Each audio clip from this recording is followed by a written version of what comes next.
Good morning, truth. I want to exalt the story of Esther this morning. Esther lived in ancient Persia about 100 years after the Babylon captivity.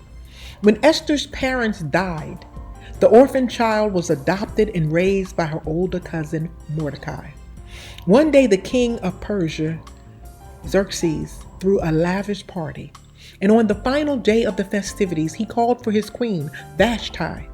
But the queen refused to appear before Xerxes, and filled with anger, he disposed of Queen Vashti and removed her from his presence forever. To find his new queen, Xerxes hosted a royal beauty pageant, and Esther was chosen for the throne. Her cousin Mordecai became a minor official in the Persian government. Soon, Mordecai uncovered a plot to assassinate the king.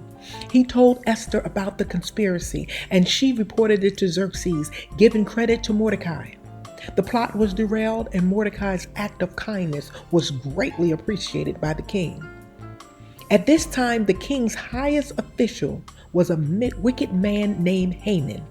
He hated Jews, especially Mordecai, who had refused to bow down to him.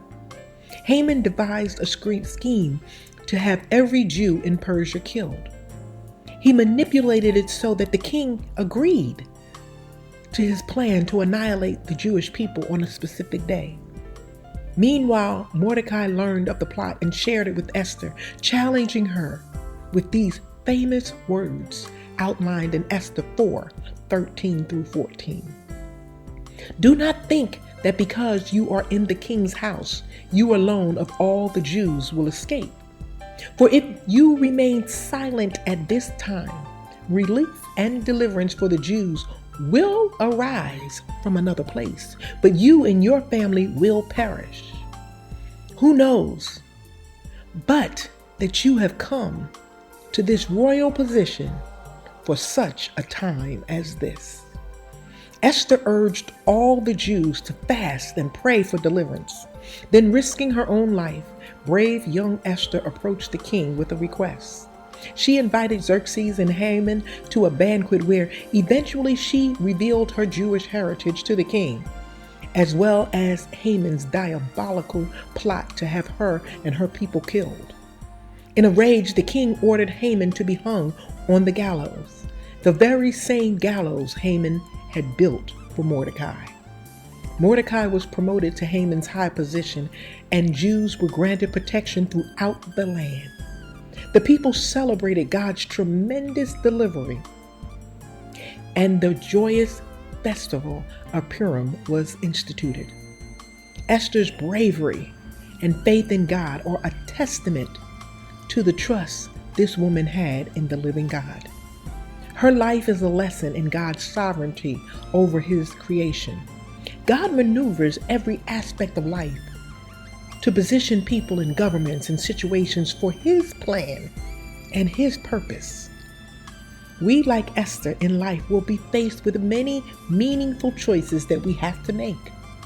Granted, we may not have as much power and influence as Esther had as royalty, but it's important for each of us to know God has placed us where he wants us to be for such a time as this.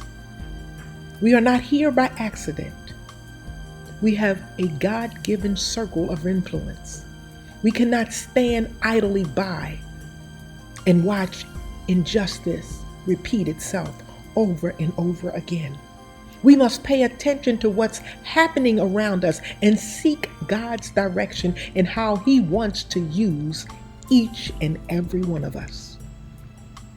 God has placed us in this time, in this position, and in the place he wants us to be. And he invites each of us to join in on his plan for his glory. In Esther's day, the duty was to save a nation. And God had given her all she needed to accomplish the task. God has done the same for us. Whatever the task he assigns, he will use us in such a time as this. Remember, when you start your day with truth, blessings throughout the remainder of the day is in